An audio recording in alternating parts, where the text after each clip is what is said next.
మంత్రపాఠः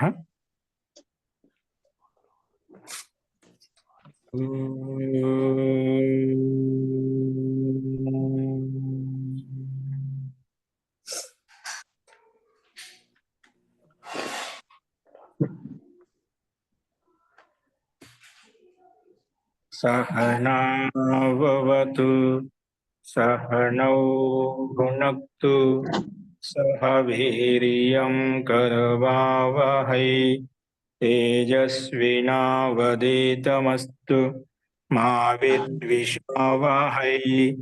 ओम शांति शांति शांति।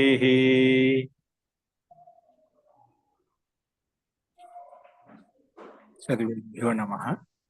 అందరికీ నమస్కారం అండి. మనము ప్రౌఢ దక్షిణానువాద కౌముదిలో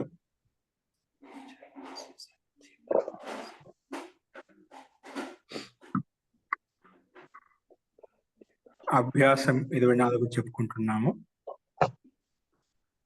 అందులో తెలుగు వాక్యాలు మనం 3వ బిందు వరకు చెప్పుకున్నాము. 4వ బిందులో ఉన్న తెలుగు వాక్యాన్ని చెప్పుకోవాలి. అవి మిగిలిన వాక్యాలు ఏవైతే ఉన్నాయో ముందు అవి రాసుకున్నాము. ఘా బిందులో వైశ్య వర్గాన్ని ఉపయోగించి వాక్యాలు చెప్పాలంటే అంతే. అక్కడి నుంచి చెప్పాలా ఇంకా ముందు ఇంకా చెప్పేటి ఏమైనా ఉన్నాయా? మహోదయ రెండోది ఒక్కసారి చెప్పరా, అర్థం కాలేదు. ఘా బిందు చెప్పుకోవాలనుకుంటాను. అవునండి. తో ఘా బిందులో మొట్టమొదటి వాక్యం రాసుకోండి. వ్యాపారి సావుకారు యొక్క పని చేస్తున్నాడు. 1, 2 చెప్పేశారు మహోదయ. 1 చెప్పుకున్నామా? 3వ వాక్యం చెప్పాలి. 3వ వాక్యం తీసుకోండి. అయితే कर्ज लेने वाला सदा दुखी रहता है और कर्ज देने वाला पनपता है. అంటే అప్పు తీసుకునేవాడు ఎల్లప్పుడూ దుఃఖంగా ఉంటాడు మరియు అప్పు ఇచ్చేవాడు ఎల్లప్పుడూ సంతోషిస్తాడు.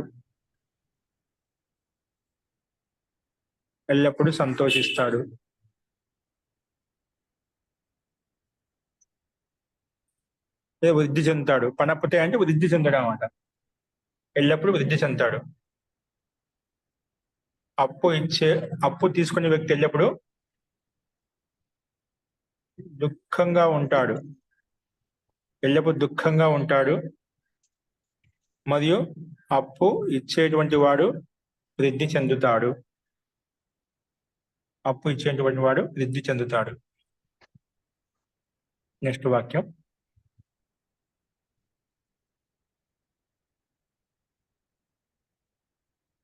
వాణిజ్యము సుఖము యొక్క మూలము మరియు వైభవం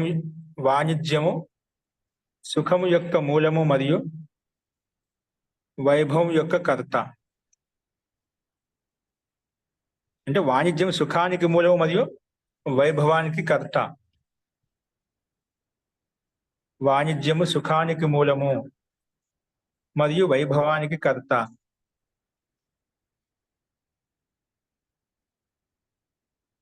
వాణిజ్యం అంటే వ్యాపారం. వాణిజ్యము సుఖానికి మూలము అంటే వ్యాపారము సుఖానికి మూలము మరియు వైభవానికి కర్త.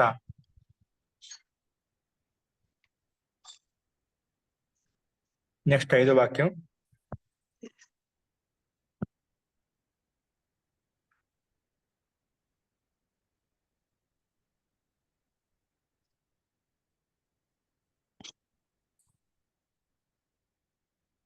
వ్యాపారస్తుల యొక్క దుకాణం యందు ముని ఉంటాడు.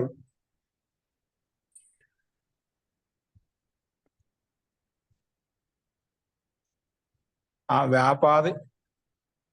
వ్యాపారుల యొక్క దుకాణం యందు ముని ఉంటాడు.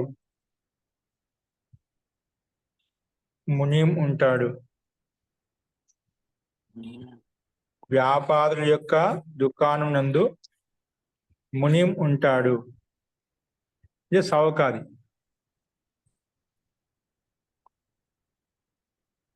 మునిం ఉంటాడు. మునిం అంటే లేఖకుడు, రాసేవాడు ఉన్నాడు. మునిం అంటే లేఖకుడు అంటే రాసేవాడు అనమాట, అంటే లెక్కలు రాసేవాడు అనమాట. కాబట్టి ఏం రాసుకుంటారు? వ్యాపారుల యొక్క దుకాణం ముందు మునిం ఉంటాడు అంటే లేఖకుడు ఉంటాడు. అతను వారు దుకాణం యొక్క లావాదేవీలు దుకాణం యొక్క లావాదేవీలను లెక్కల పుస్తకంలో రాస్తుంటాడు. దుకాణం యొక్క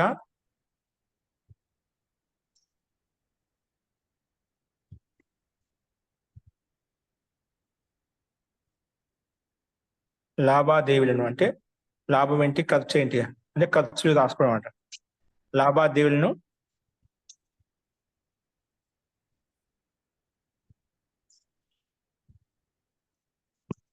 దుకాణం యొక్క లావాదేవీల యొక్క ఖర్చు, లావాదేవీల యొక్క దుకాణం యొక్క లావాదేవీలను లెక్కల పుస్తకంలో రాస్తుంటాడు. పంజీకరణ పుస్తకం అంటే రాసేట పుస్తకం అన్నమాట. జీ ఏమంటున్నారు? లావాదేవీలు అని అంటారు అనుకుంటానండి. అదే లావాదేవీ అంటే లాభము, దేవి అంటే వచ్చింది, ఖర్చు అయింది. ఆ పదంలో రెండు అర్థాలు చెప్తూ ఉంటాము.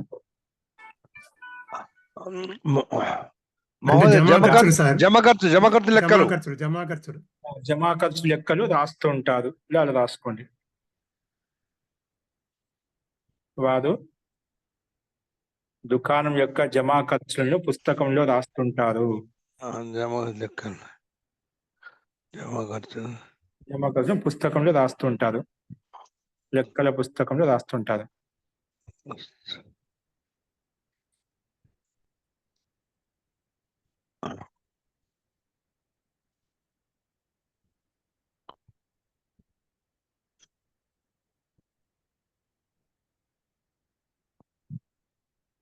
నెక్స్ట్, ఏదైతే లాభం ఉంటుందో, ఆమదని అంటే లాభం ఉంటుందో, అది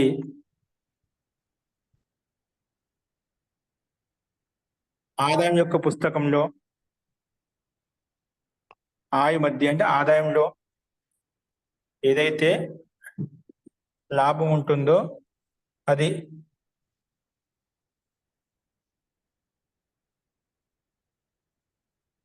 ఆదాయం వ్యయం నుంచి రాస్తుంటాడు. రాసుకోండి. ఆయం వ్యయం అంటే ఆదాయము వ్యయం నుంచి రాస్తుంటాడు. దుకాణం యొక్క ఆదాయ ఖర్చులను రాస్తూ ఉంటాడు. దుకాణం యొక్క ఆదాయం వ్యయం గురించి పుస్తకంలో రాస్తూ ఉంటాడు, లెక్కల పుస్తకంలో రాస్తుంటాడు. అలాగూ రాసుకోవచ్చు. నెక్స్ట్ ఏం చెప్పుకున్నాం? ఏదైతే ఆదాయం ఉందో దాన్ని ఆదాయం పుస్తకంలో, మరి ఏదైతే అప్పు ఉందో దాన్ని ఉదార పుస్తకంలో రాస్తుంటాడు.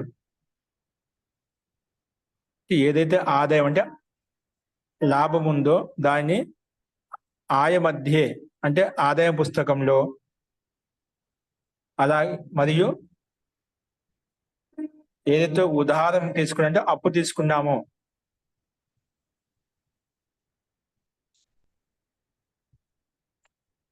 ఏదైతే అప్పు ఇచ్చాము, ఉదాహరణ జాతా హై, ఏదైతే అప్పు ఇచ్చామో అది ఉదాహరణ పుస్తకంలో రాస్తుంటాడు. ఉదాహరణ పుస్తకంలో రాస్తుంటాడు. ఇక్కడ ఆమ్దని అంటే ఏదైతే మనకు లెక్క వస్తుందంటే మనము అమ్ముకున్నాము, అమ్మిన ఖర్చు అంతా ఒక పుస్తకం రాస్తుంటాడు, అప్పు ఇచ్చిందంటే ఒక పుస్తకం రాస్తుంటాడు, మనకి ఎంత వచ్చింది అన్నమాట. దాన్ని ఏదైతే ఆదాయం ఉందో దాన్ని ఒక పుస్తకంలో, ఆదాయ పుస్తకంలో, ఏదైతే అప్పు ఉందో అది అప్పు పుస్తకంలో రాస్తుంటాడు. ఖాతా పుస్తకం అంటే కదా, ఖాతా పుస్తకం రాస్తుంటాడు. నెక్స్ట్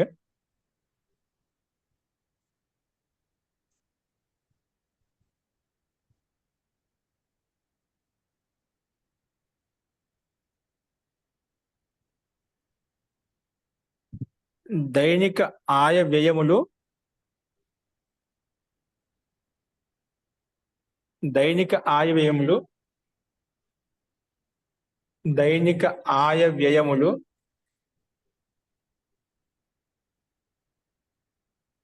రోజానామన దైనిక ఆయ వ్యయములు రోజువారీ పుస్తకంలో రాస్తుంటారు.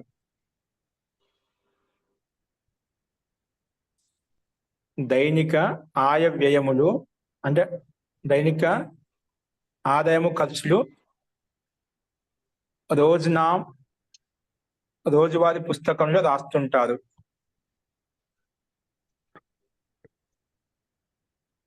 దైనిక ఆదాయ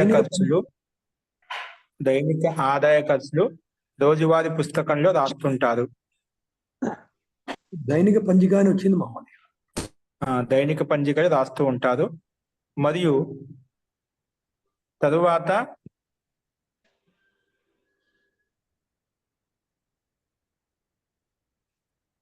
తరువాత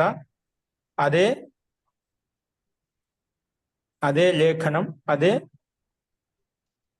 లెక్క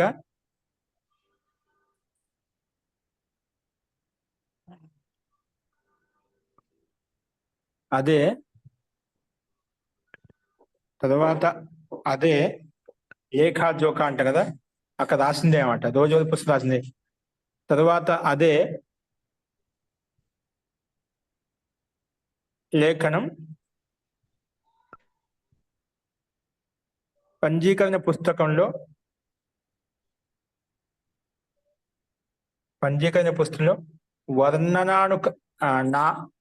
వర్ణన అనుక్రమేణ పంజీకరణ పుస్తకంలో వర్ణనాక్రమేణ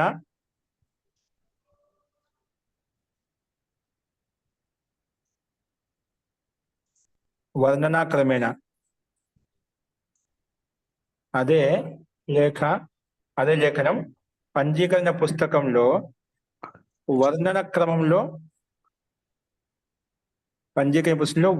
అంటే వర్ణ క్రమంలో అంటే దాన్ని వర్ణనానుక్రమం అంటాం. వర్ణన క్రమం అంటే అకారాది వర్ణాలు ఉంటాయి కదా క్రమంగా.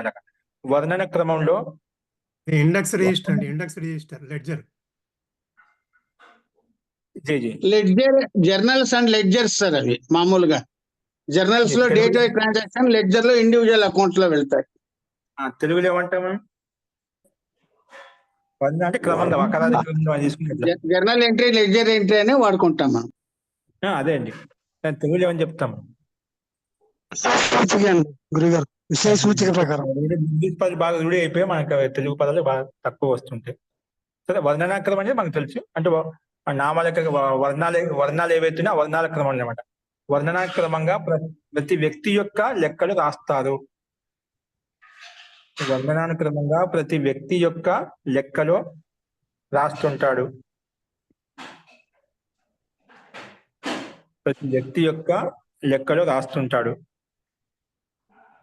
వాళ్ళు చెప్తున్నాడు దైనిక ఆదాయ ఖర్చులు రోజువారీ పుస్తకం రాస్తుంటాడు.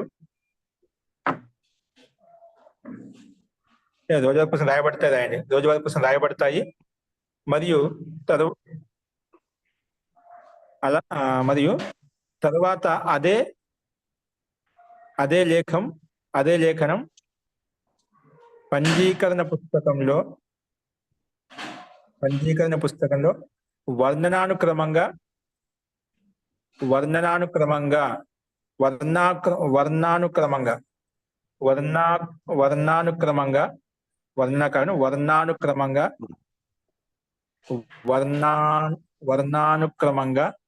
ప్రతి వ్యక్తి యొక్క లెక్కలో రాయబడుతుంది. ప్రతి వ్యక్తి యొక్క లెక్కలో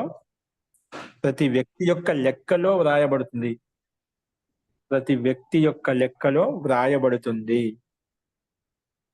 ప్రతి వ్యక్తి యొక్క ఖాతాలో రాస్తుంటాడు. ప్రతి వ్యక్తి యొక్క ఖాతాలో రాయబడుతుంది. అది రాసుకోండి.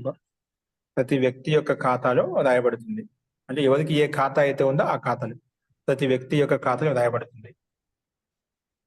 అస్తు.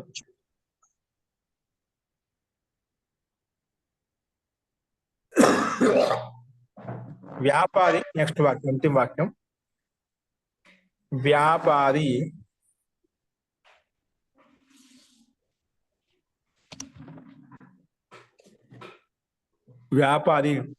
ప్రతిరోజు తన లెక్కను చాలా సూక్ష్మంగా కలుపుతుంటాడు. తన లెక్కను సూక్ష్మంగా పరిశీలిస్తుంటాడు. వ్యాపారి ప్రతిరోజు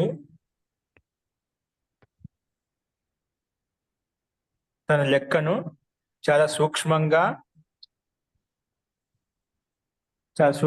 కలుపుతుంటాడు, లేదా పరిశీలిస్తుంటాడు, లేదా చూస్తుంటాడు. చాలా సూక్ష్మంగా పరిశీలిస్తుంటాడు.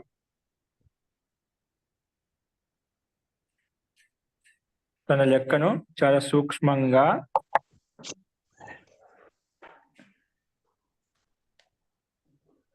కలుపుతుంటాడు. వ్యాపారి ప్రతిరోజు తన లెక్కను చాలా సూక్ష్మంగా కలుపుతుంటాడు. కలుపుతుంటే చూస్తుంటాడు. సూక్ష్మంగా ప్రతిదీ కూడా ఎక్కడ ఏ ఖర్చు పెట్టాడు, ఎక్కడ ఎంత ఆదాయం వచ్చింది, ఎక్కడ నష్టం వచ్చింది, ఎక్కడ లాభం వచ్చింది, అటువంటి విషయాలు చాలా సూక్ష్మంగా మాటి ఒకసారి ఖాతా బుక్ చూస్తుంటాడు, మాటికి చూస్తుంటాడు ఖాతా బుక్ అయితే ఉందో అలాగా. అస్తు. ఇది మనము తెలుగు వాక్యాలు మిగిలిన అంశాలు ఏవైతే ఉన్నాయో చెప్పుకున్నాము. ఇప్పుడు సంస్కృత తెలుగు వాక్యాలకు ప్రారంభంలో సంస్కృత అనువాదం చేసుకొని వచ్చింటారో వాటి యొక్క సమాధానం ఏంటో చెప్తాం. వ్యాపారి ఏ రోజు కారోజు. ఓకే అండి. వ్యాపారి ఏ రోజు కారోజు అంటే ఆ రోజే, ఏ రోజు పని చేసాం ఆ రోజే, ఎంత ఆదాయం వచ్చింది, ఎంత నష్టం వచ్చింది, అదే అక్కడికే లెక్క రాస్తుంటాడు. వ్యాపారి ఏ రోజు కారోజు తన లెక్కలను చాలా సూక్ష్మంగా విపులంగా పరిశీలిస్తుంటాడు.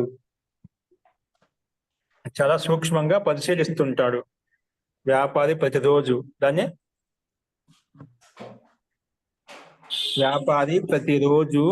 తన లెక్కలను చాలా సూక్ష్మంగా పరిశీలిస్తుంటాడు. మోదయ ఇందులో రెండవది ఒకసారి చెప్పరు మోదయ, అర్థం కాలేదు. ఏది రెండవదండి? ఘాలో రెండవది మోదయ. ఘా వైశ్య వర్గలో రెండవది మోదయ. రెండోది మొన్నే చెప్పారండి. చెప్పలేదండి, అర్థం కాలేదన్న నేను. చెప్తాను. ఈ రోజు మార్కెట్ లో చాలా రద్దీ ఉంది, చాలా ప్రకాశం ఉంది. అలాగా ఈ రోజు మార్కెట్ లో చాలా ప్రకాశం ఉంది. శోభాయమానంగా ఉందని మహోదయ. శోభాయం అంటే బాగా మెరుస్తున్నా, ఈరోజు దుకాణం బాగా మెరుస్తున్నా. అలాగా ఈ రోజు మార్కెట్ లో చాలా ప్రకాశం ఉంది, దుకాణాలన్నీ అలంకరించబడ్డాయి, వ్యాపారులు గ్రాహకులకు సామాన్లు అమ్ముతున్నారు మరియు వాళ్ళు డబ్బిచ్చి నగదు కొంటున్నారు. ఇది వాక్యం. ఈరోజు మార్కెట్ చాలా ప్రకాశవంతంగా ఉంది అంటే చాలా వృద్ధి కనిపిస్తున్నమాట, శోభాయమానంగా ఉంది, దుకాణాలు బాగా అలంకరించబడ్డాయి, వ్యాపారి గ్రాహకులకు సామాన్లు అమ్ముతున్నాడు మరియు వాళ్ళు నగదు డబ్బుతో కొంటున్నారు.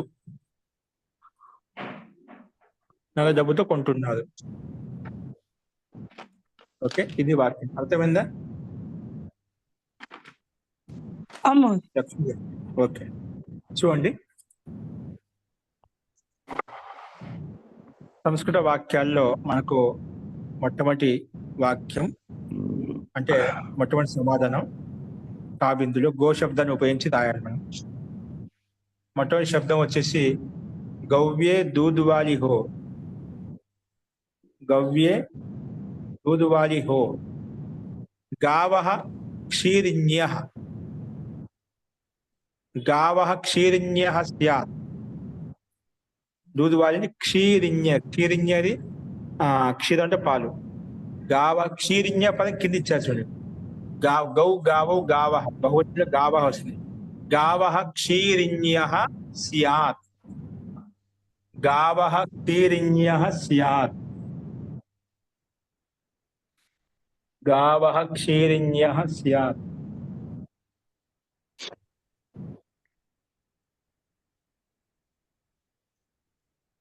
गावः क्षीरिण्यः स्यात्.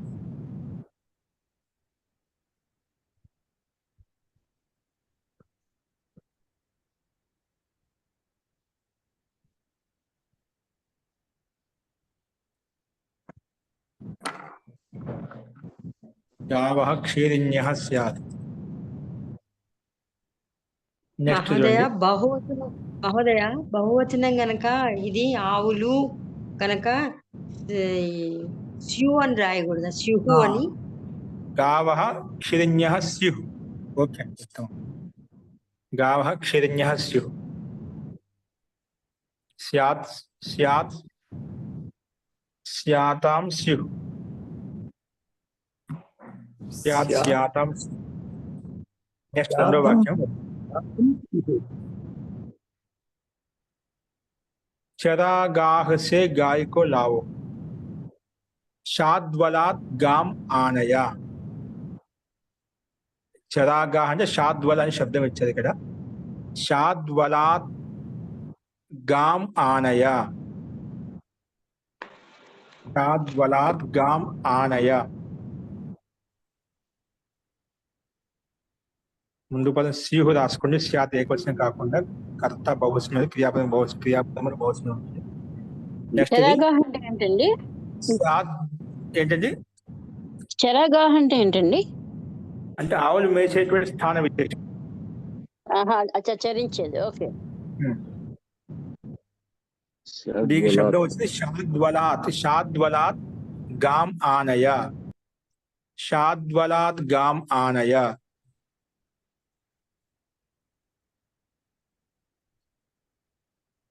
నెక్స్ట్ మూడో వాక్యం. బాడేమే కంచం అంటే ఆవుల దొడ్లో ఆవును బంధించు.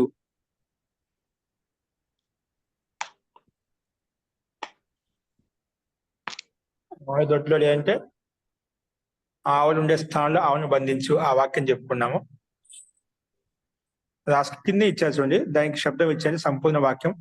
వ్రజం అవరును, వ్రజం అంటాం దాన్ని సంస్కృతిలో. గావలు నిలిపేటువంటి స్థాన విశేషాన్ని వ్రజం శబ్దంతో చెప్పబడింది ఇక్కడ. వ్రజం అవరునుద్ధి గాం. వ్రజం అవరునద్ధి, వ్రజం అవరునద్ధి గాం. క్రియాపదం మధ్యలో వచ్చింది. వ్రజం అంటే వ్రజంలో, గాం అవరునద్ధి ఆవులను బంధిస్తున్నాడు. అవరునద్ధి, వ్రజం అవరునద్ధి గాం.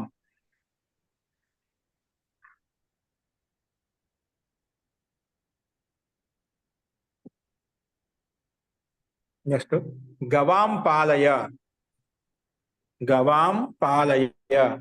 నాలుగో వాక్యం. ఆవులను పాలించు. గవాం పాలయ,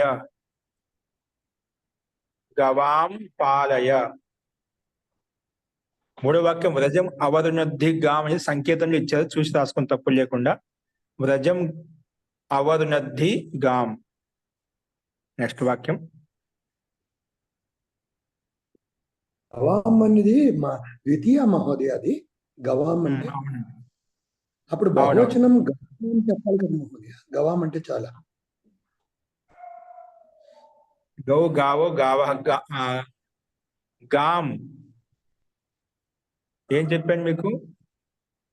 మీరు గవాం అన్నారు. ఆవులను పాలించు. గాం గావో గావ. గవాం గౌ గాహ కదా మహోదయ. గాహ బహువచనం వస్తుంది. ద్వితీయ బహువచనంలో గాహ వస్తుంది కదా. గాహ, గాహ పాలయ, పాలయతాం, పాలయత. గాహ పాలయత రాయేసుకున్నాం. గాహ పాలయత బహువచనంలో. అస్తు మహోదయ. నెక్స్ట్ 5వ వాక్యం, ఆవు యొక్క మహోదయ మహిమ గాయం అపారమైనది. జీ చెప్పండి.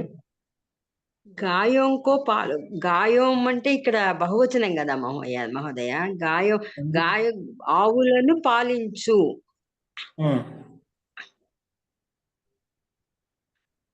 అప్పుడు ద్వివచనం రాస్తాం మహోదయ. ద్వివచనం చెప్పాను. ఏమొస్తుంది గౌ శబ్దానికి? గౌ గావో గావహ గాం గావో గాహ. అంటే ద్వివచనం కాకుండా బహువచనం వస్తుందేమో అని అనుకుంటున్నాను. మరి బహువచనమే చెప్పాడు కదమ్మా. బహువచనం చెప్పానండి. గాహ బహువచనం. ఆవులను పోషించు.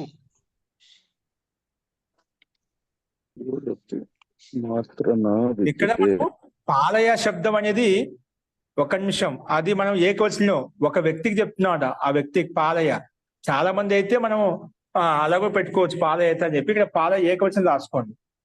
కర్మపదం బహువచనం పెట్టుకోండి. పాలయ శబ్దం ఏకవచనం.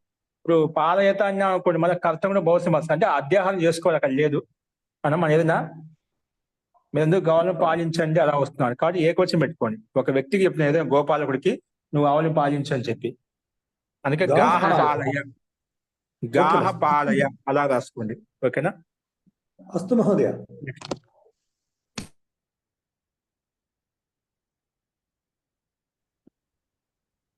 గోస్తు మాత్ర న విద్యతే.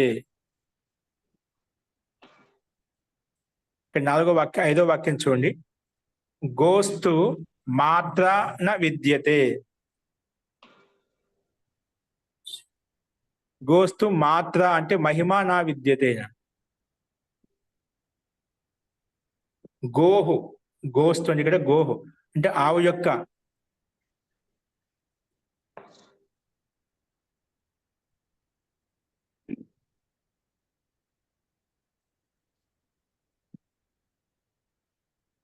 అంటే ఇక్కడ మాత్ర నా విద్యతే అంటే దీనికి మాత్ర చెప్పడం అంటే అపరంపారమైనది, అంటే అత్యంత ఉత్కృష్టమైనది అని చెప్పి చెప్పాడు. దానికి మనం ఇది ఇంత అని చెప్పడానికి లేదన్నమాట. గో యొక్క మహిమ ఇంత అంత కాదు, చాలా అని చెప్పి అంటాం కదా, అలాగా. అంతే. గోస్తు మాత్ర నా విద్యతే, దానికి మాత్ర చెప్పలేము, ఇంత అని చెప్పడానికి లేదన్నమాట. అంతే, అంత ఎక్కువ అని అర్థం. ఇక్కడ నయం నిషేధించే అర్థం కాకుండా మీరు దీనికి మనం చెప్పలేము, శక్యం కాదు చెప్పడం. అంత మహిమ కలిది ఈ ఆవు. గోహు, గోహు మాత్ర నా విద్యతే, ఆవుకి మాత్ర ఇంతని చెప్పలేమంట. గోహు మహిమ అపార హై. ఇక్కడ సంపూర్ణ పదానికి ఇక్కడ కింద ఇచ్చారు, ఈ రకంగా రాసుకొని. గోస్తు మాత్ర నా విద్యతే, గోకి మహిమ ఇంత ఉండదు, ఇది ఇంతని ఉండదు అన్నమాట. అంత ఎక్కువగా ఉంటుందని అర్థం తీసుకోవాలి, భావార్థం తీసుకోవాలి. గోస్తు మాత్ర నా విద్యతే. ఓకే, నెక్స్ట్ 6వ వాక్యం. ఆవులలో నల్ల ఆవు ఎక్కువ పాలు ఇస్తుంది. గవాం కృష్ణ గౌహు అధికం. ఇక్కడ ఇచ్చారు కృష్ణ బహుక్షీర. గవాం కృష్ణ బహుక్షీర అలా రాసుకోండి. గవాం కృష్ణ బహుక్షీర, నల్లావు ఎక్కువ పాలిస్తుంది అనే సంపూర్ణ వాక్యానికి సింపుల్ గా ఇక్కడ సంస్కృతంలో కృష్ణ బహుక్షీర. కృష్ణ బహుక్షీర, కృష్ణ అంటే కృష్ణ ఆవు, బహుక్షీర ఎక్కువ ఆవులు ఎక్కువ పాలిస్తుంది అని అర్థం. మహోదయ, ఇక్కడ సప్తమి బహువచనం చెప్పాలా మహోదయ? మీరు గవాం అన్నారు కానీ గోషు అనాలా? గవాం అనేది బహువచనం చెప్పాను. ఆవులలో పోల్చుకుంటున్నాం కదా, నిర్ధారిస్తున్నాం కదా. ఓకేనా? ఆవుల ఎందు అని చెప్పాలా మహోదయ?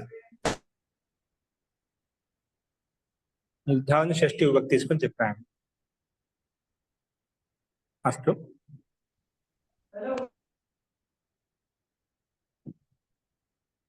నెక్స్ట్ చూడండి 7వ వాక్యం.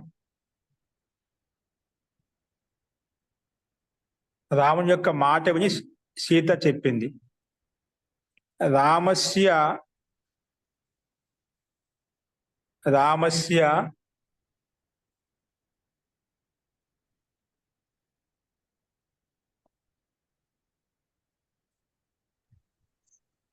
వచనం మహోదయ. వచనం కాదు, రామస్య వచనం. గాం నిశమ్య. ఈ పదం ఏదో తప్పు వచ్చిందా అనిపిస్తుంది.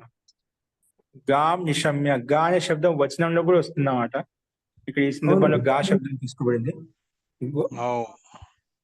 వాక్కు విషయంలో గా శబ్దాన్ని ఉపయోగిస్తుంటారు.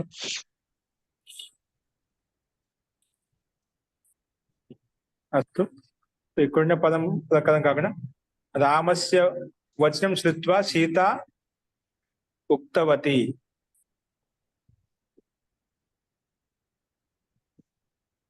అవదత్ మహోదయ.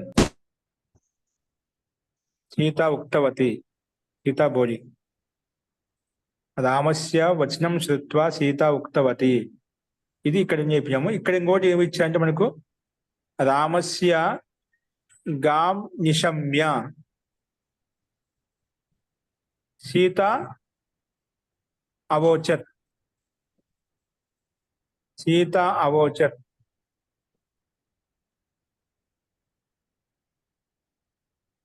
గాం నిశమ్య. గా శబ్దం వచనార్థంలో వచ్చిందన్నమాట.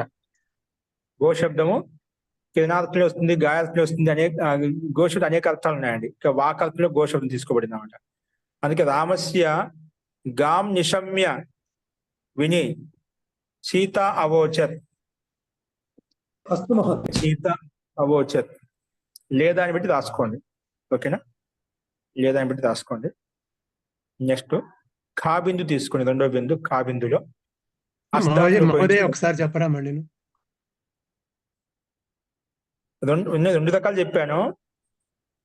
రామస్య గాం నిశమ్య అంటే మాట విని, రాముడి యొక్క మాట విని, రాముడి యొక్క వచనం విని సీత అవోచత్.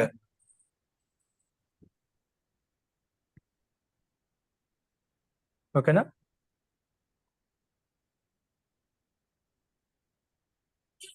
అలాగే రామస్య వచనం శ్రుత్వా సీత ఉక్తవతి అని ఇక్కడ కృతంత ప్రయోగం చేసుకుని చెప్పాను. సీత ఉక్తవతి అని. అస్తు, నెక్స్ట్ అస్తాత్ను ఉపయోగించి యస్య పార్శ్వే స్వయం ప్రజ్ఞా నాస్తి శాస్త్రం తస్య కిం కరిష్యతి. యస్య నాస్తి స్వయం ప్రజ్ఞ శాస్త్రం తస్య కిం కరిష్యతి. అది కింద సంకేతం చూడండి. యస్య నాస్తి స్వయం ప్రజ్ఞ, స్వయం ప్రజ్ఞ విశిష్ట జ్ఞానం లేదో, తస్య శాస్త్రం కిం కరిష్యతి, శాస్త్రం కూడా ఏం చేయగలుగుతుంది? ఏం చేయలేదు. యస్య నాస్తి స్వయం ప్రజ్ఞ శాస్త్రం తస్య కిం కరిష్యతి. శాస్త్రం తస్య కిం కరిష్యతి.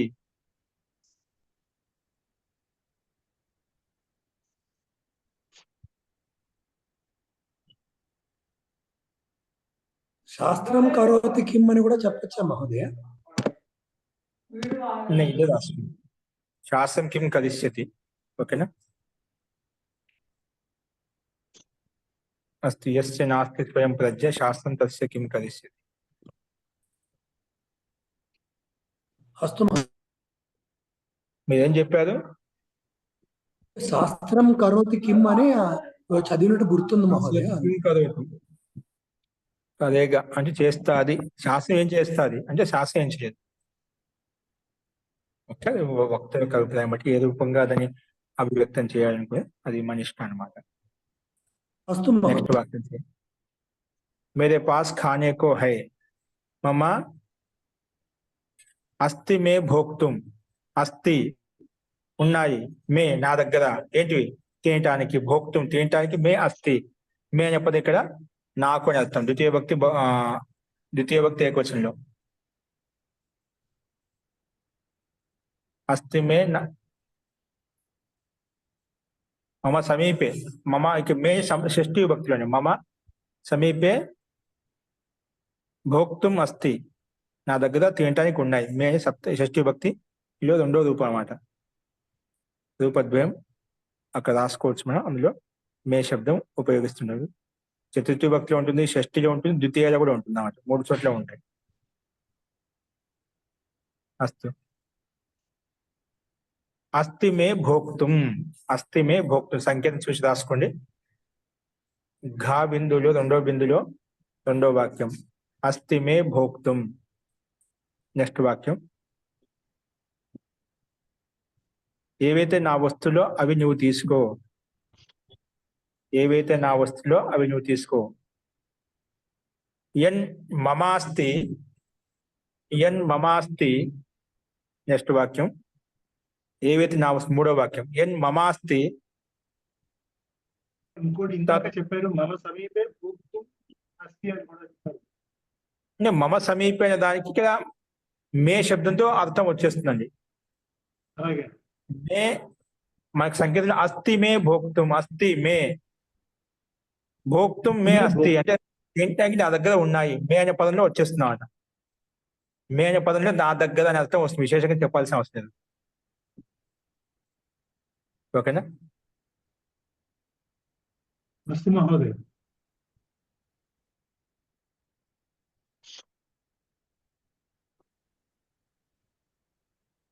యన్ మమాస్తి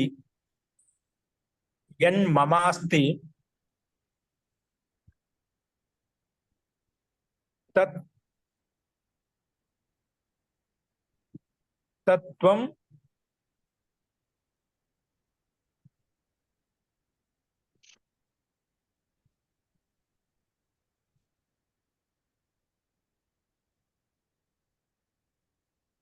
యత్ మమాస్తి తత్వం స్వీకరోతు యగృహ్ణాతు. యన్ మమాస్తి తత్వం స్వీకరోతు యగృహ్ణాతు. మహోదయ నయతో చెప్పుకోవచ్చు. నయతో లేజనే అర్థంలో స్వీకరోతు అనేది ప్రథమ కదా మహోదయ. ఇది మధ్యం పురుష. మమాస్తి తత్వం స్వీకరోతు. త్వం స్వీకురు. ఓకే. త్వం శబ్దం ఉపయోగించాం కదా, మధ్యం పురుషుని ఉపయోగించి. త్వం స్వీకురు. అస్తు మహోదయ.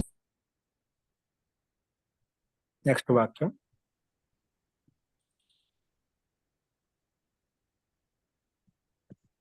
అతని దగ్గర కొంచెం కూడా ధనం లేదు. అతని దగ్గర కొంచెం కూడా ధనం లేదు. తస్య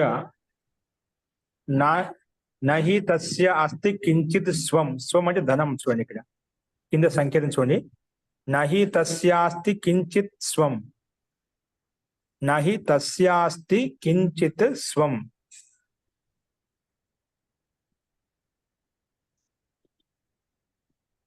నహి తస్యాస్తి కించిత్ స్వం.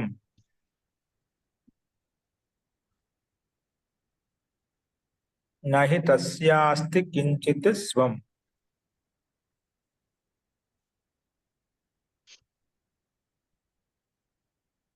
నెక్స్ట్.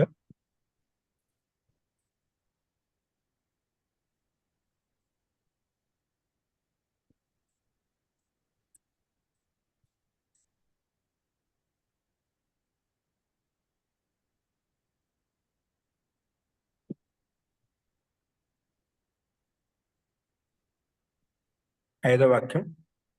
తూష్ణీం. ఐదో వాక్యం అంటే ఇక్కడ మనకు అతను మౌనంగా ఉండేవాడు. చూపుతా. స తూష్ణీం ఆసీత్. సహ తూష్ణీం ఆసీత్. సహ తూష్ణీం ఆసీత్. సహ తూష్ణీం ఆసీత్. త్వం తూష్ణీం ఆసీత్.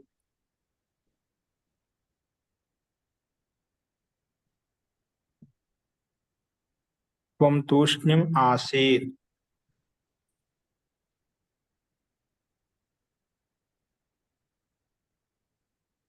నెక్స్ట్ వాక్యం.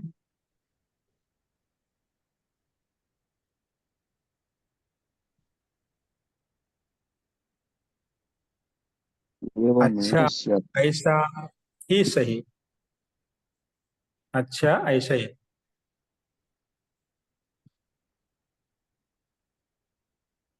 తర్హి ఏవమేవ స్యాత్. తర్హి ఏవమేవ స్యాత్.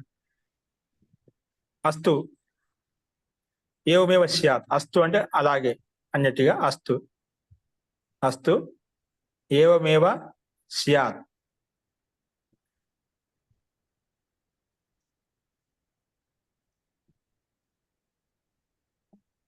అస్తు ఏవమేవ స్యాత్.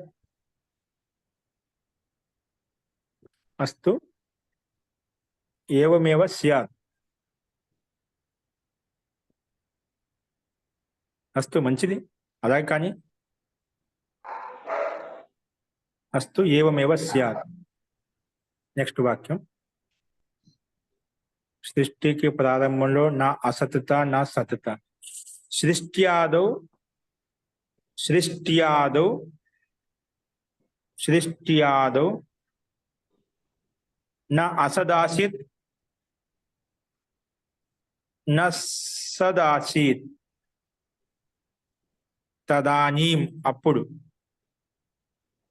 తదానీం తదానీం అంటే సృష్టికి ఆదిలో, ఆ సమయంలో నా సత్తా ఉండేది, నా అసత్తి ఉండేది. అంటే అసత్తుని అసత్ అని లేదని చెప్పడానికి లేదు, అంటే అసత్ ఉండేదని చెప్పడానికి లేదు. సత్తా ఉండేది కానీ అనభివ్యక్తి స్థితిలో ఉండేది అన్నమాట. కింద సంకేతం చూడండి. ముందుగా ఏం రాసుకుంటారంటే సృష్ట్యాదౌ సృష్ట్యాదౌ అనాదేశ సంధి చేసి నా అసద్ ఆసీత్. నా అసద్ ఆసీత్.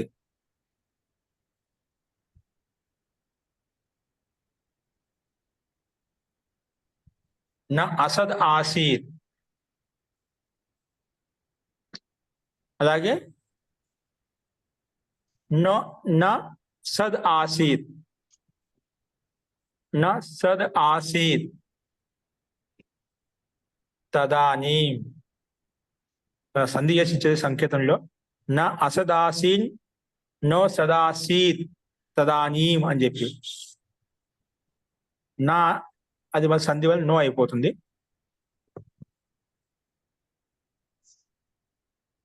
నా అసదాసీత్ నో సద్ ఆసీత్ తదానీం. నో సద్ ఆసీత్ తదానీం. అస్తు.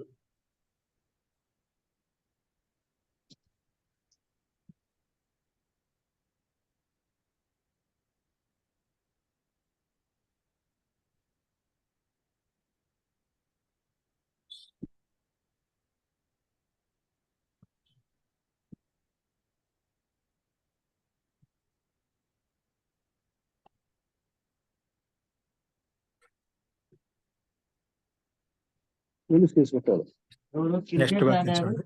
మధ్యాహ్నం లేచినట్టున్నారు.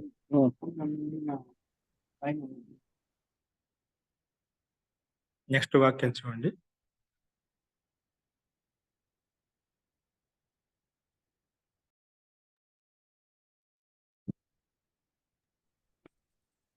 పహేలా నహీ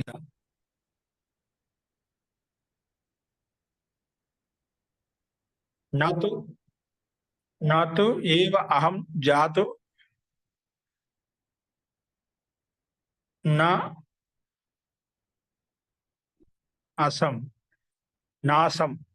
అంటే అహం పూర్వం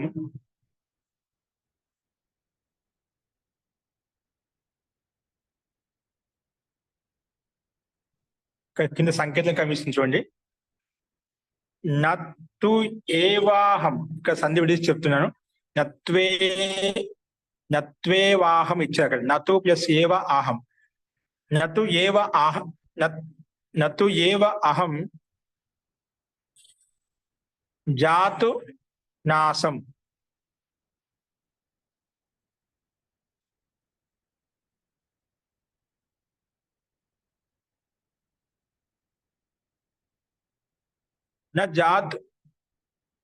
నతు ఏవ అహం జాతు నా ఆసం.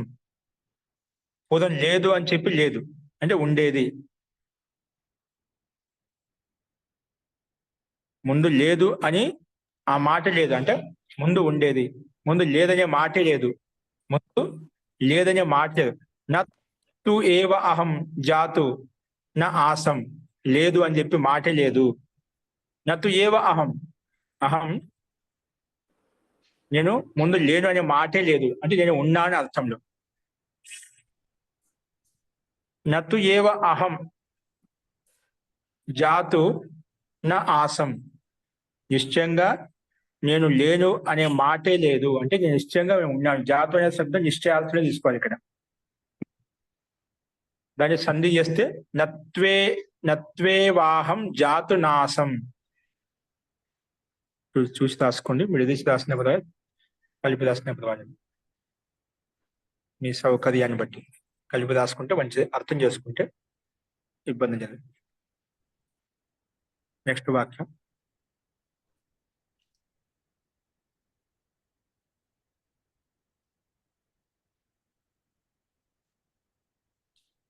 मैं जो चाहता हूं वही तुम्हें मिले, हम यदि इच्छामि तदेव ते तदस्तु.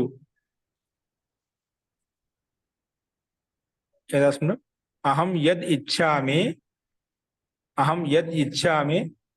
ते तदस्तु, तद ते अस्तु. तद ते అంటే అది నీకు దొరకాలి, ఏది కోరుకుంటానో నీకు అది దొరకాలి అని అర్థం. అహం యద్ ఇచ్చామి తే తద్ అస్తు, తే తద్ అస్తు అన్వయం చేసుకుని తద్ ముందుకు వస్తున్నాడు, అది తే నీకు దొరకాలి అని అర్థం. అహం యద్ ఇచ్చామి తే తద్ అస్తు, తే తద్ అస్తు. తద్ అంటే అది అనమాట. తే తద్ అస్తు ఇది కింద ఇచ్చాల్సి సగ భాగం.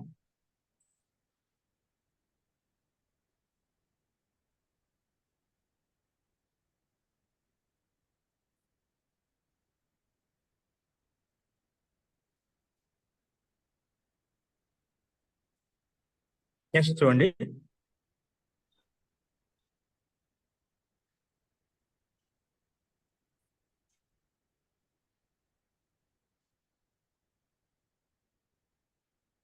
శివుడు తుమ్హే ముక్తి దే, శివుడు నీకు ముక్తి ఇవ్వాలి. శివ నిశ్రేయసాయాస్తు వహ. వహ అంటే నీకు అని అర్థం. ఇక్కడ యుష్మ శబ్దానికి వహ వస్తుంది అన్నమాట. యుష్మ శబ్దానికి రెండో రూపం వహ రూపం వస్తుంది. ఇక్కడ ఏం చెప్పినాం, శివ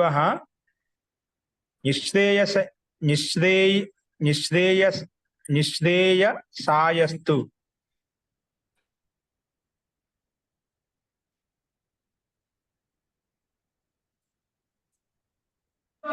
అక్కడ వహ నిశ్రేయగానే ఒకటి చెప్పుకున్నాం కదా మనం, ఆ న్యాయ దర్శనం చెప్తున్నప్పుడు నిశ్రేయసాధిగం అని చెప్పుకున్నాం కదా మహోదయ. ఇక్కడ నిశ్రేయసాయాస్తు వహ, కానీ నిశ్రేయసాయాస్తు పదం ఎందుకు వచ్చింది? నిశ్రేయసాయాస్తు వహ. ఇక్కడ ఈ పదానికి మనకు శివ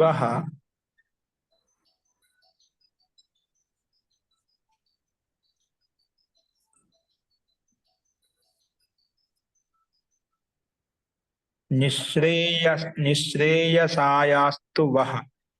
సాయాస్తు అనే పదంలో శివ అనే శబ్దం, ఆ శివ శబ్దం బిల్లంగా ఇచ్చారు. ముక్తి అస్తు.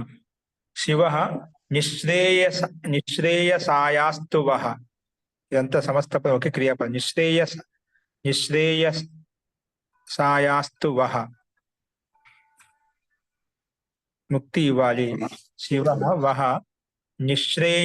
నిశ్రేయసాయాస్తు. అక్కడ నిశ్రేయస అధిగమః అని చెప్పారు మహోదయ. నిశ్రేయస ఉంది, నిశ్రేయస ఆయాస్తు అలా తీసుకోవాలి.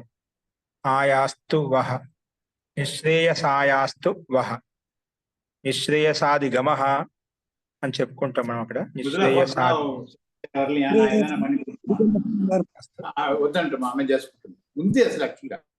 నెక్స్ట్ చూడండి. నిశ్రేయస పదం నిశ్రేయసాయాస్తు ఇక్కడ సంధి యుక్తంగా ఇవ్వబడింది. నెక్స్ట్ చూడండి.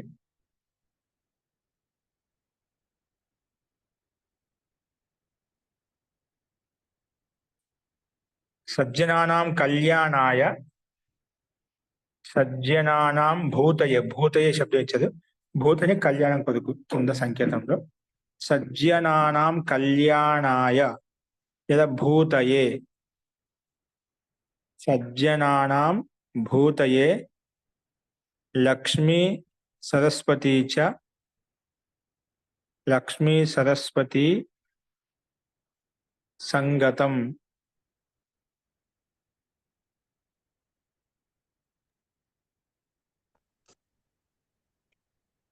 లక్ష్మీ సరస్వతి స్యాతాం సజ్జనానాం కళ్యాణాయ లేదా భూతయే లక్ష్మీ సరస్వతీ చ సంగతం స్యాతాం. సంగతం అంటే పరస్పరం మిలే అన్నట్టుగా. సంగతం స్యాతం స్యాత్ స్యాతాం స్యు అంటాం కదా, ఇక్కడ ద్వివచనంలో స్యాతాం అని చెప్పాం. ఏం చెప్పాం? సజ్జనానాం భూతయే లక్ష్మీ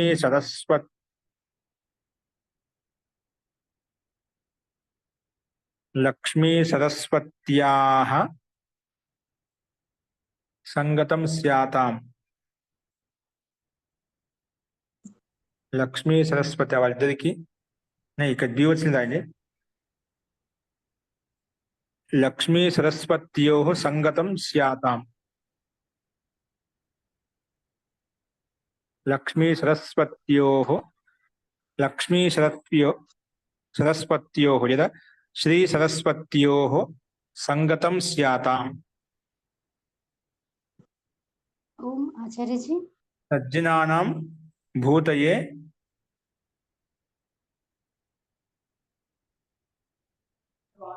ప్రియం సరస్వతి. చెప్పండి ఆచార్యజీ. అది నిశ్రేయసాయ అస్తు వహ.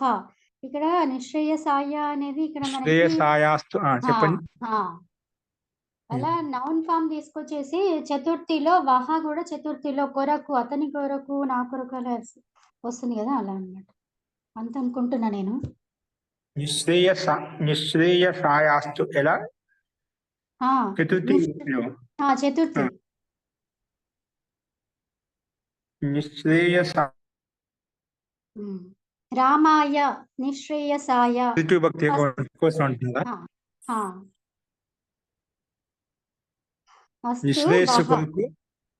నిశ్రేయస్సు కొరకు అంటే మోక్షం కొరకు. వహ అస్తు వహ శివ అస్తు. కాదు, అతని కొరకు. అతని కొరకు ఏంటి? నిశ్రేయస ఏముంది అది వాక్యం? నిశ్రేయసాయ వహ అస్తు వహ శివ అస్తు. ఆ రకంగా తీసుకు. వహ అంటే వహ శివ అతని కొరకు. చతుర్థి విభక్తి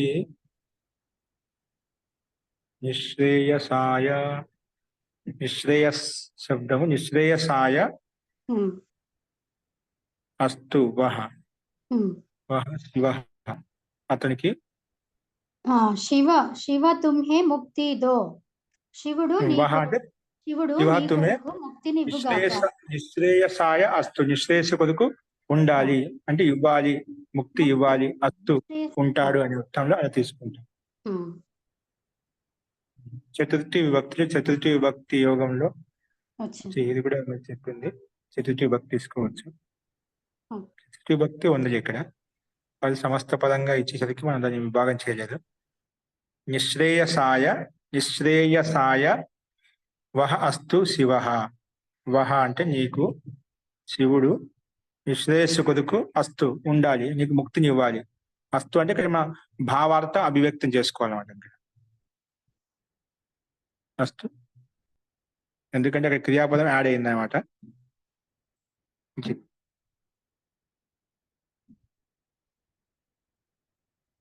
ఫస్ట్ ఇది ఒక వాక్యం రాసుకోండి.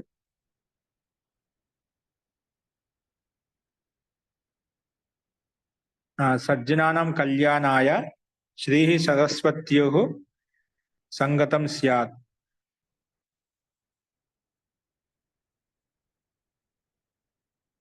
సజ్జనానాం భూతయే, భూతయే అన్న కళ్యాణాయ రెండు ఒకటే. శ్రీలక్ష్మ్యోః లక్ష్మీ సరస్వత్యోః సంగతం స్యాత్. సంగతం అంటే మేలు కలగాలి, పరస్పరం వాళ్ళు కలవాలన్నట్టుగా. శాతం అని చెప్పారు కదా, శాతం. శాతం అండి, శాతం. ఓకే, ద్వివచనం. సరస్వత్యోః సంగతం స్యాతాం.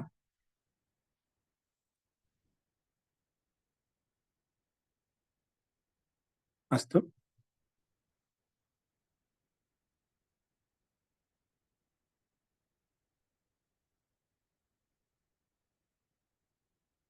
ఓకే, మిగతా 12వ వాక్యం మనం రేపు చెప్పుకుందాము. అస్తు, మిగిలిన అంశాలు రేపు చూద్దాము. ఓకే, ఎవరికైనా సందేహాలు అంటే తర్వాత చూద్దామండి. మంత్రపాఠ అనంతరం శాంతి పాఠ.